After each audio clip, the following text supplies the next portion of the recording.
Hello and good afternoon, ladies and gentlemen, to this special coverage of the Ukraine-Russian conflict. Russian troops launched an attack on Ukraine on Thursday, 24th of February, that started with explosions before dawn in the capital Kiev and other cities. In a televised address as the attack began, Russian President Vladimir Putin warned other countries that any attempt to interfere would lead to consequences you have never seen in history. President Biden on Thursday afternoon announced a new round of severe sanctions against Russia and Putin after meeting with the national security officials and world leaders. He said that move would include squeeze on Russian access to financial markets, a limit to certain exports and other penalties. To this point, several questions come to the scene. Why Putin launched this military operation? And is that all what US and the West can do for Ukraine? And is there any way out of this conflict? Multiple questions need more answers.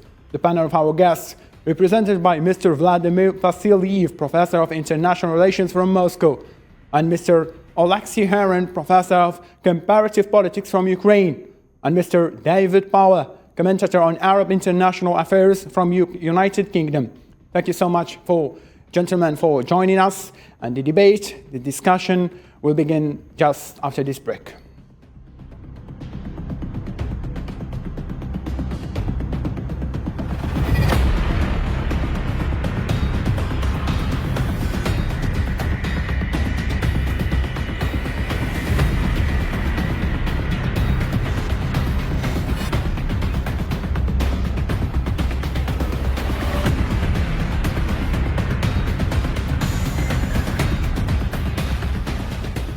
And before we go down in our debate, this is the latest update for the situation in Ukraine. White House insisted on Monday that the US government had no part in the decision of a large number of Western companies to pull out of the Russian market amid Russia's conflict with Ukraine.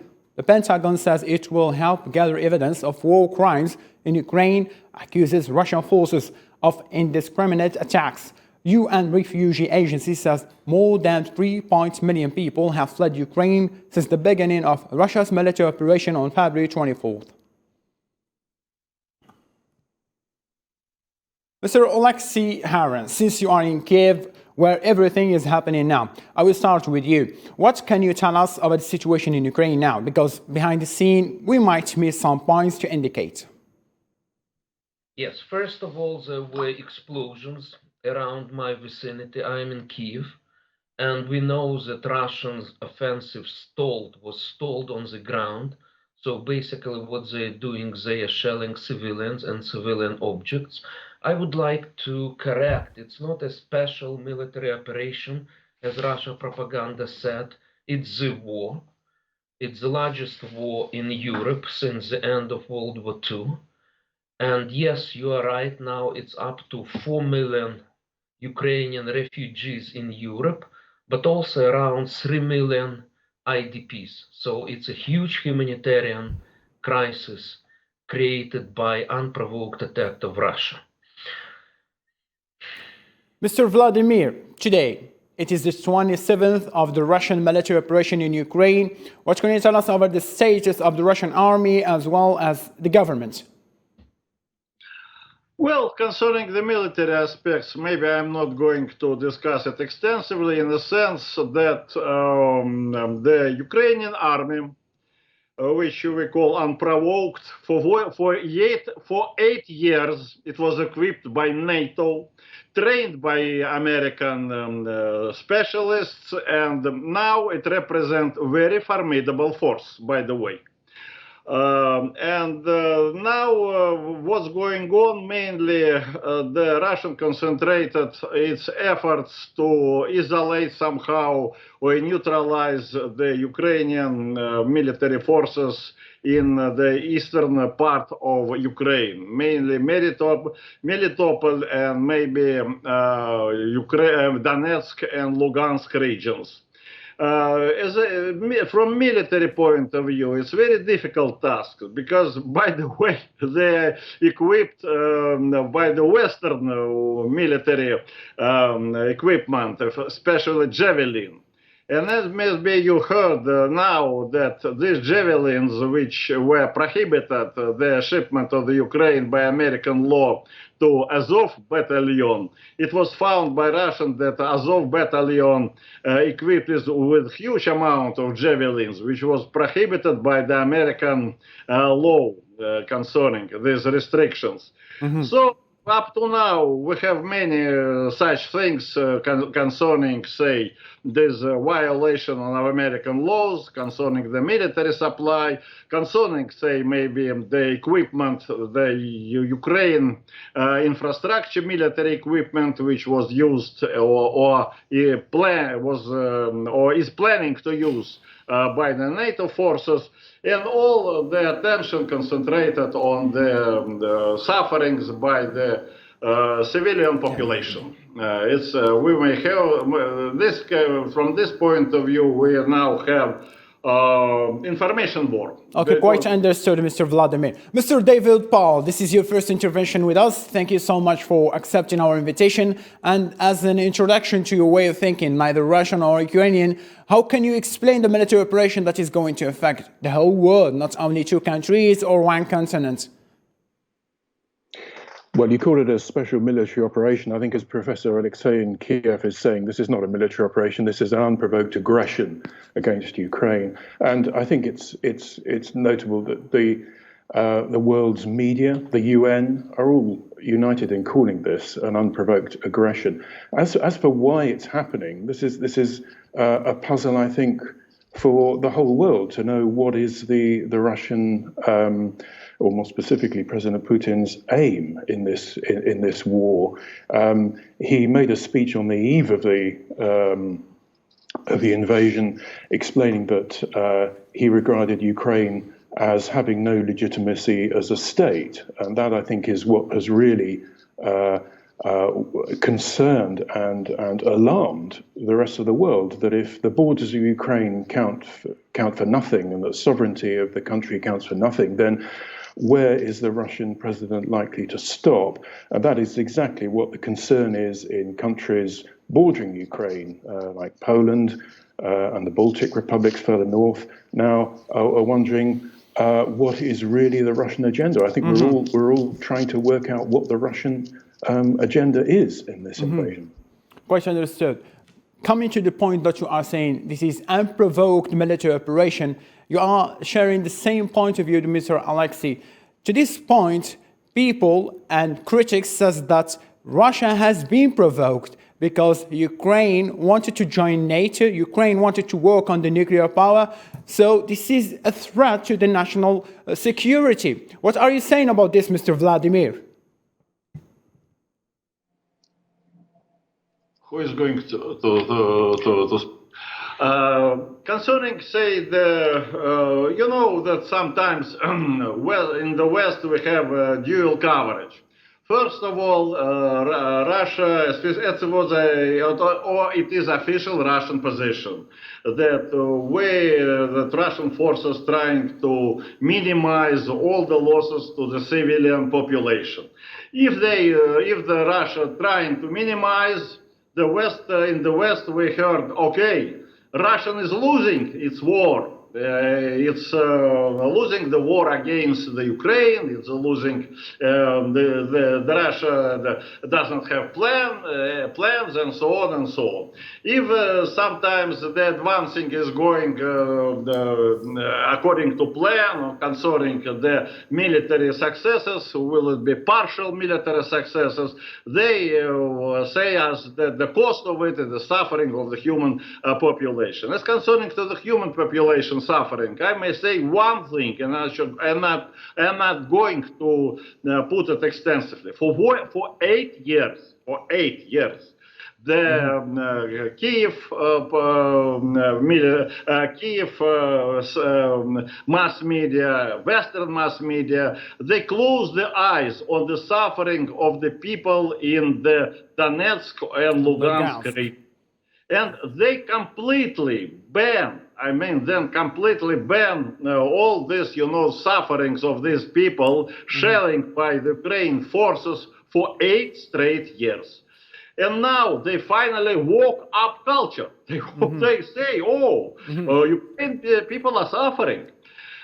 This case, I may say that military now, concerning, say, the Russian approach, we put some emphasis, first of all, of American military biological laboratories. Sorry to cut you, Mr. Vladimir. We'll come to this point. Ukraine's president has said that he is prepared to discuss the commitment from Ukraine not to seek NATO membership in exchange for ceasefire, the withdrawal of Russian troops, and guarantee of Ukraine's security.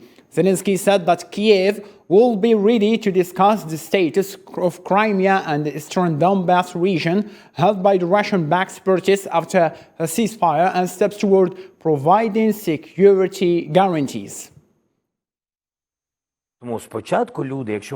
That is why, first of all, a ceasefire should be declared. Troops should be withdrawn. Presidents should meet and agree on troop withdrawals and security guarantees. It's possible to find a compromise here. There are NATO countries who want to guarantee our security, but who can't unfortunately guarantee us 100% membership in the alliance. But they are ready to do everything that alliance would normally do if we were a member. I think it's a good compromise. Coming to you, Mr. David Powell, people are dying. Ukraine is being destroyed every day. But nothing appears to the surface. I mean, directly. Don't you think that UK and US in general, NATO's countries' refusal to engage in serious negotiation is not really based on defense of Ukraine's sovereignty, but only to provide more excuses for economic sanctions against Russia?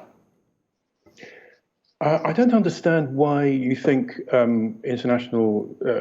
why countries would impose sanctions that are also hurting them as well as Russia, because they just want to impose sanctions to punish Russia. I cannot see that argument. I don't see what the logic is of that.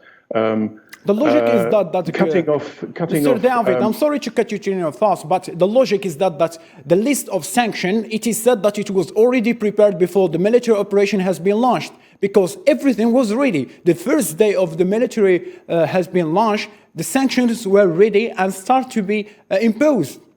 This is not I don't think you can assume that was a pre-prepared plan. I think the world was utterly shocked by this invasion. We saw the build-up. We saw the build-up over months of Russian troops on the borders, and the US president, for one, warned repeatedly that this looked like an invasion. This was denied by Russia, if you remember. This was dismissed as Western propaganda, that there was no invasion. And then suddenly,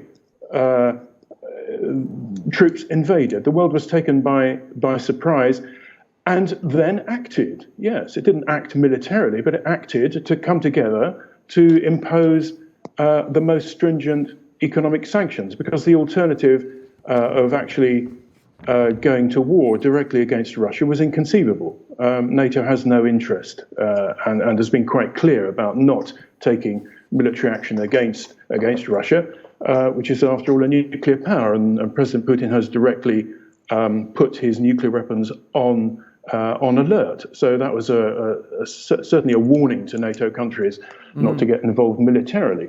So, but you can't assume that sanctions were some pre-planned attack on Moscow. To what purpose? I mean, this is feeding into Russian paranoia. I'm sorry that NATO is somehow ganging up against Russia and the rest of the world is ganging up against Russia. There is absolutely no evidence of that. And nor is there any evidence that Ukraine was posing a threat to Russia.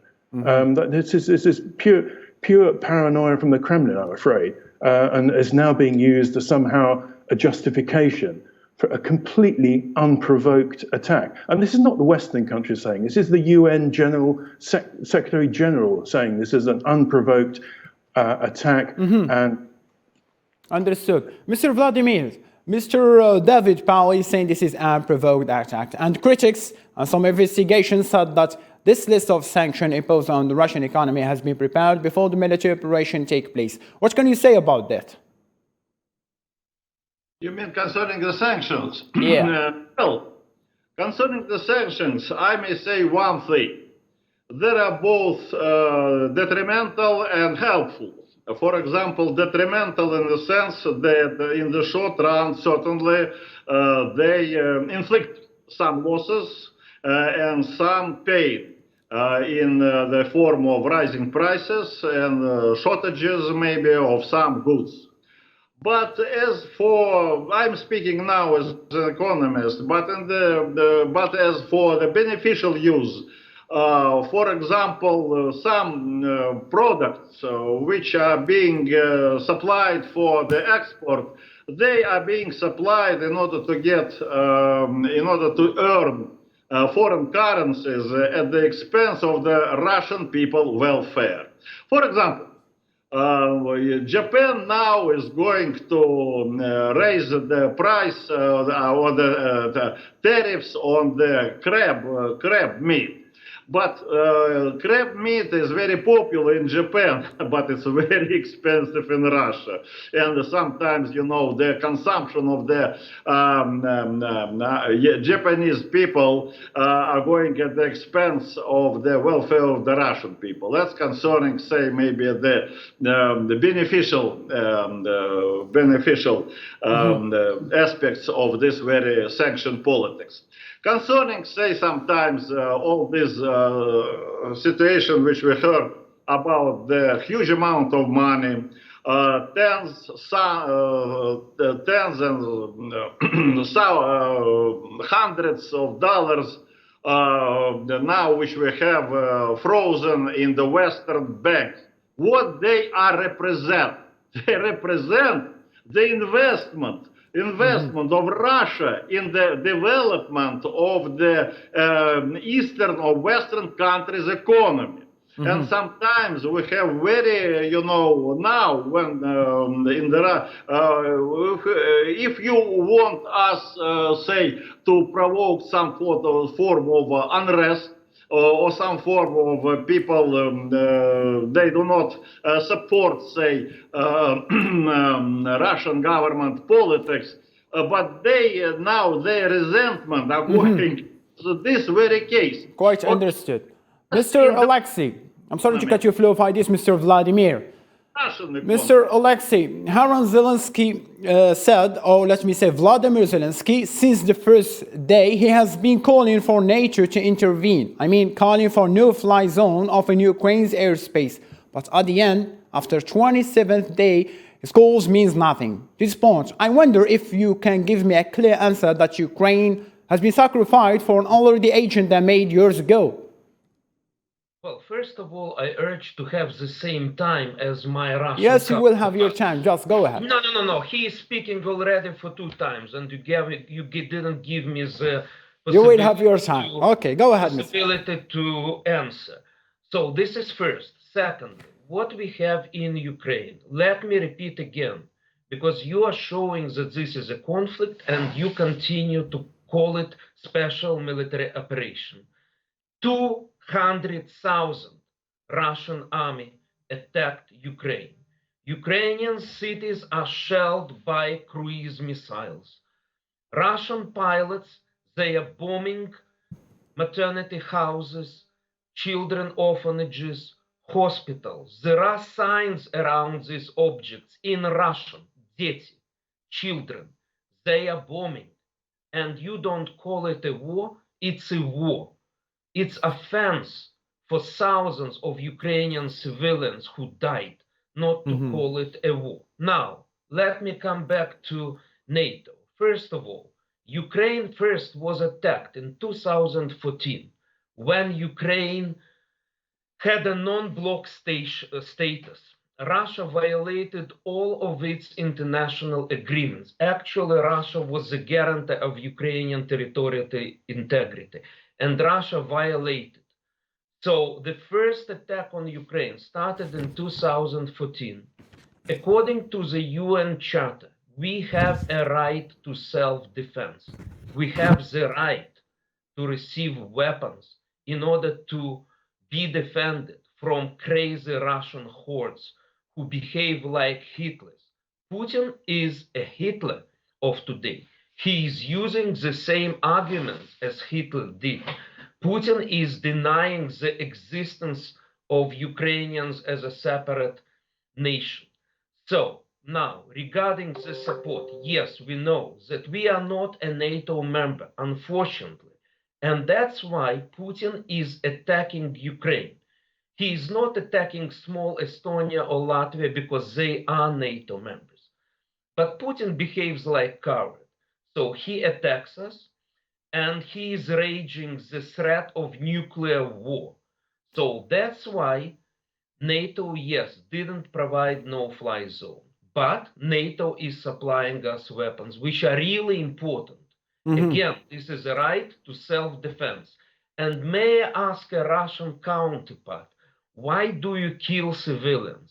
Why do you bomb Russian-speaking cities of Kharkiv and Mariupol? Okay, we You will are come to saying this. you We are will come to going this point, Mr. liberate- Alexei. May I finish? This is a military operation in the mind of a Russian, and in the mind of a Ukrainian, this is war. But there is always a collateral damage. This is a collateral damage wherever it happened. Because it happened before in Libya, Iraq, Syria, Palestine, but no one called it a war. Even Ukrainians were trying to participate over there. But now it is a war. Mr. David Powell, how do you explain the situation right now? Well, I have to take issue with this. This is not comparable to other situations, and this is not collateral damage. As reporters have said on the ground, if you didn't expect Russia to target civilians, you haven't been paying attention. You must remember what happened in Syria, where schools, hospitals were deliberately targeted as a campaign against civilians. And the city of Aleppo and other areas were completely destroyed by the Russian military in order to keep President Assad in power.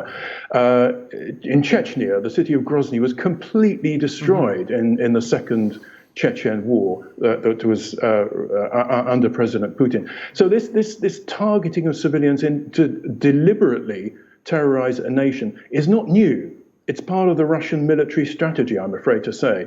We cannot say that the total destruction of the port of Mariupol, which now, I mean, we heard today, there's not one building that hasn't been damaged or completely destroyed in Mariupol. And there are tens of thousands of people sheltering without power, without water, without food. This is a deliberate tactic. This is not collateral damage. We know what collateral damage is, but this is deliberate targeting of civilian cities. You cannot call it anything else. Now, Mr. David, I will rephrase the question to you in a better manner just after this information. Russia says it has summoned the United States ambassador to the country over President Joe Biden's recent commands, labeling his Russian counterpart Vladimir Putin a war criminal amid the military operation in Ukraine. Sama Yadi in this report. Russia's foreign ministry said on Monday it had summoned U.S. Ambassador John Sullivan to tell him that President Joe Biden's calling Russian President Vladimir Putin a war criminal had pushed bilateral ties to the brink of collapse. The Kremlin earlier described the comments as personal insults against Putin. The ministry also told Sullivan that hostile actions against Russia would receive a decisive and firm response. Such statements from the American president, and worthy of statesmen of such high rank, put Russian-American relations on the verge of rupture. Biden said last week that Putin was a war criminal for sending tens of thousands of troops to invade Ukraine and targeting civilians. But I will leave it to you to ask the Kremlin what message it was that they may have wished to relay. I can tell you the message that was relayed by Ambassador Sullivan when he met with Russian government officials. As you know, as a general matter, we don't speak to every single diplomatic communication, but I will say this. Ambassador Sullivan took advantage of this encounter to demand that the Russian government follow international law and basic human decency, for that matter, and allow consular access to all U.S. citizen detainees in Russia.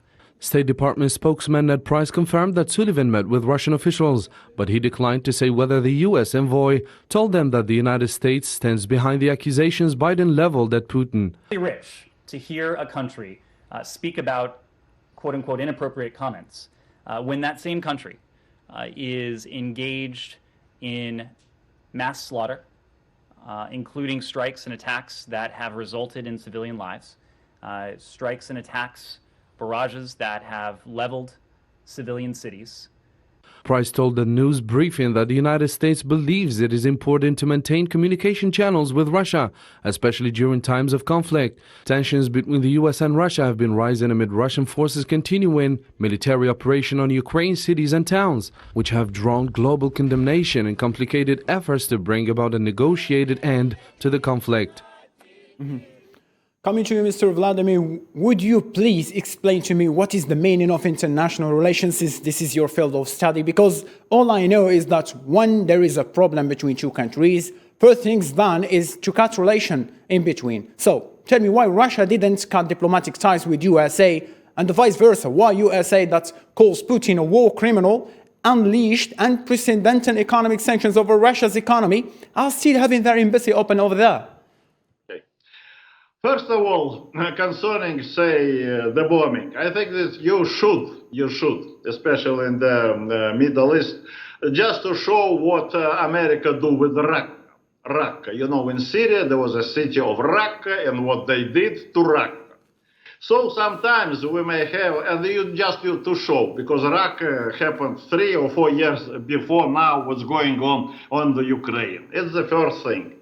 Concerning, military criminals, unfortunately, we have geopolitical catastrophe, because all the weak leaders of the weak countries, which are, or at least perceived by the Washington of the weak countries, they became the victims, in the direct sense, the victims of this conflict. Do not forget the plight of the Iraqi President Saddam Hussein. Do not forget the plight of the Libyan leader Muammar Gaddafi, and do not forget the plight of the Yugoslavian Prime Minister, as far as I understand, Milosevic. So now America think that Russia is just somewhere in between, Iraq or Libya or maybe Yugoslavia. But we have now the conflict between the nuclear powers, and it's the most dangerous developments now. Okay. And I say, as a specialist in international concerning, I'm not going to radiate what we may call Moscow propaganda or something like that.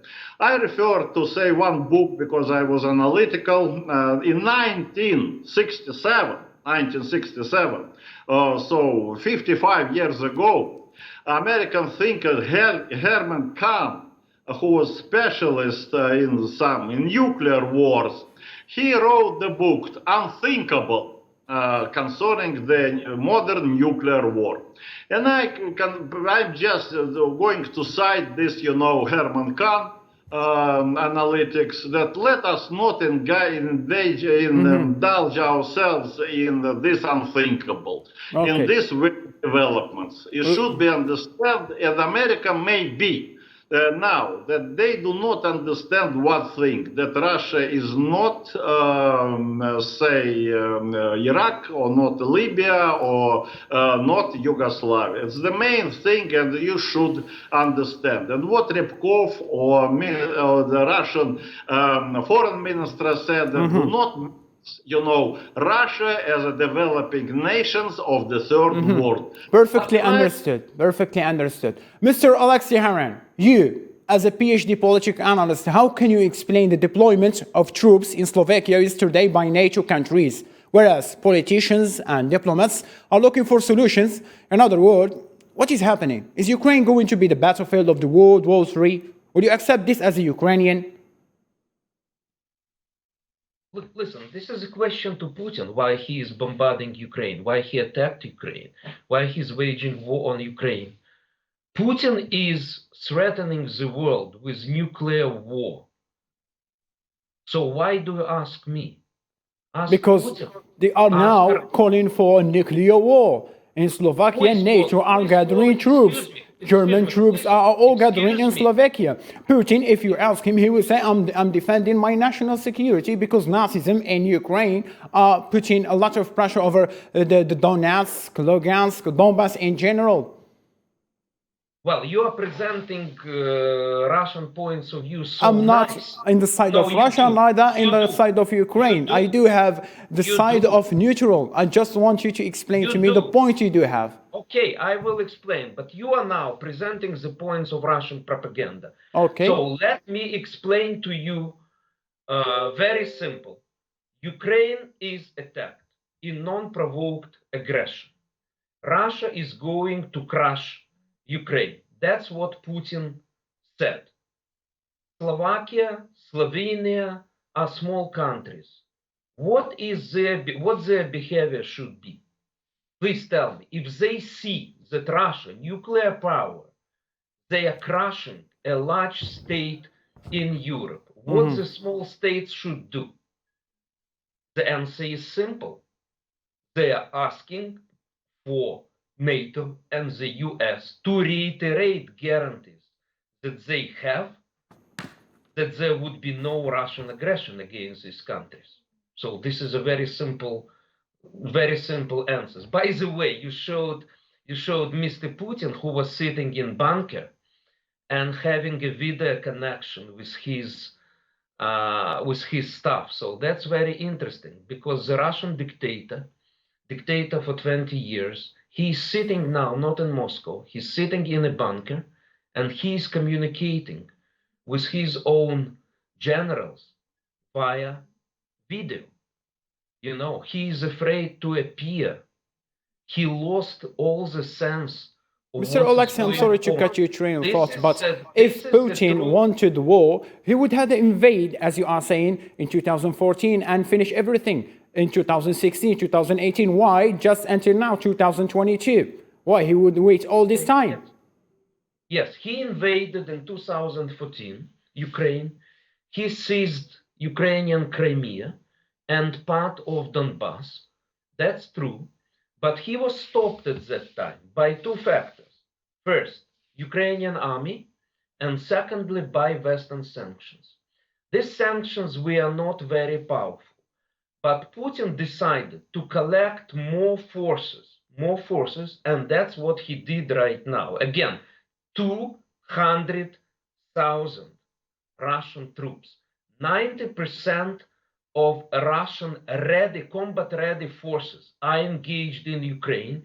He encircled Ukraine through Belarus, Russia, and he blocked also the Black Sea and Azov Sea in violation of all the international agreements. So he encircled Ukraine, and he was thinking that it would be very easy for him to crush Ukraine. Russian soldiers received the food for 3 days. So Putin, dictator, he thought that Ukrainian army and state would collapse in 3 days. And now I would like to give you some figures. During 10 years of war, the Soviet Union lost in Afghanistan 15,000 soldiers. Yesterday, Russian newspaper gave a figure of 10,000 Russian soldiers. 10,000. It's not even a month of war. After that, it was urged to remove this figure. So now you cannot find it. But actually, Russian army is having huge losses. Russia army is corrupt. Russian army is not appeared to be not ready. Quite understood. Now we will give the time to Mr. David Powell. Mr. David Powell, I'm going to rephrase my question since you are not a Russian, rather not even a Ukrainian. I'm a journalist and I'm aware of what I am saying. When the killings happened in Palestine, Iraq, Libya, Syria, no one called it a war crime, but rather you are living your lives like nothing is happening now. When the killings occurred in Europe, it is called a war crime. Is this normal? Are people in the Middle East and North Africa considered as a human being, or those you want to choose such Ukraine are only the human being?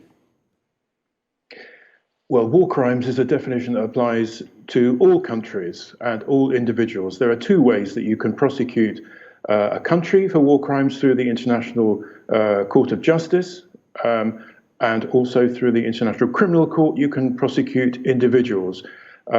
I believe Ukraine has already brought a case with the International Court of Justice against Russia. So we'll see how that plays out. It's a legal definition. It's not an accusation.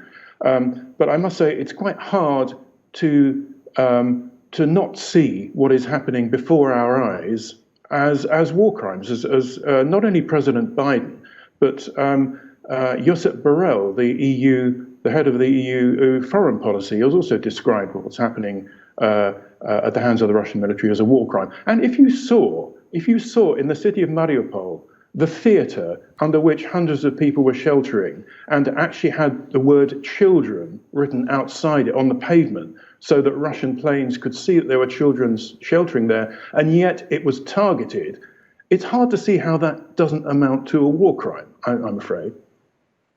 Okay. Footage from the Teliverstock district court in Moscow, which is preparing to accept a request from Russian prosecutor's office to designate Meta, or that owns Facebook and Instagram, as the extremist organization. Russian authorities are trying to control publicly available information about what they call a military operation in Ukraine. Mr. Vladimir, Russian government has just stopped the operation of the most used social network applications in the whole world, Facebook and Instagram, to its bias functioning. It is good, but now how could help Russia to let the world know what is happening? You mean concerning the some restrictions or even banning of some of the network broadcasting and network operation? First of all, some measures are quite retaliatory because, for example, Russia Today, Sputnik, some other internet editions or some internet platform, they're being banned in Europe and in the United States. Mm-hmm. First of all. Second, some of the platforms which were switched off by the Western operators, I mean by the management of these platforms outside Russia. And it's the, say, Russian weakness sometimes that Russia for many years, even 10 years, Russia relies on Western infrastructure, I mean information infrastructure.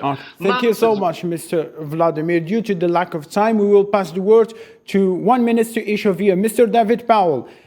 There is something we should mention, China.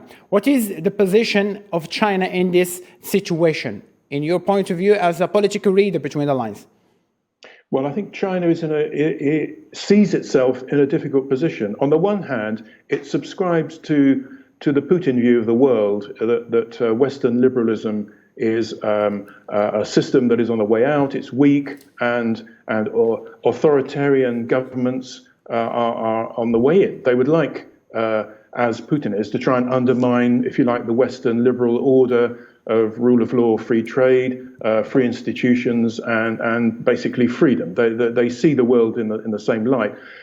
And it's quite clear that when President Xi met President Putin in China before the start of this invasion, he pledged full support. But I think China, as the rest of the world, is being rather surprised by the lack of progress by the Russian military on the ground, despite its onslaught. That this campaign, bloody as it is, and terribly costly in civilian lives as it is, has somewhat ground to a halt. Mm-hmm. And I think China is concerned about what that means. Now, just moving on though, if this is my last intervention, let me just say I think this is not encouraging. Although in a way it's good to see the Ukrainian armed forces able to fight the Russians to a standstill. Mm-hmm. This could mean, as President Biden has warned, that the Russians could resort to using chemical or biological weapons. Thank you, and I think Mr. that David. is the most scary thing. Thank you. We will pass the word to Mr. Haaland as last word. Mr. Haran, do you think that China can be a solution to Ukraine to overcome this military operation, or as you call it, to overcome this war? No, if it's the last minute, I would like not to talk about China. Yes, go ahead. To wrap up some of our discussion. Yes, you are right that actually Russia is closing now social media because it's dictatorship. Facebook is closed, Twitter is closed, Instagram is closed, and very soon YouTube will be closed as well. So it shows that what is the state in Russia? It's dictatorship, full stop. Now, regarding your question on the so-called double standards, well, war crimes are war crimes, but whoever is doing it. So what Russians did in Aleppo was a war crime. What Saddam Hussein did to Kurds using chemical weapon was a war crime. What Russia is doing in Ukraine also is a war crime. Thank you so much, Mr. Harron. I have been asked to finish the program because we have a limited time. Mr. Harron, Mr. Vladimir, Mr. David Powell, thank you so much for joining us. It was a real pleasure. To this end, ladies and gentlemen, thank you so much for being with us. A special coverage will be held tomorrow for the 28th day of the Ukraine-Russian conflict. See you and have a blessed evening.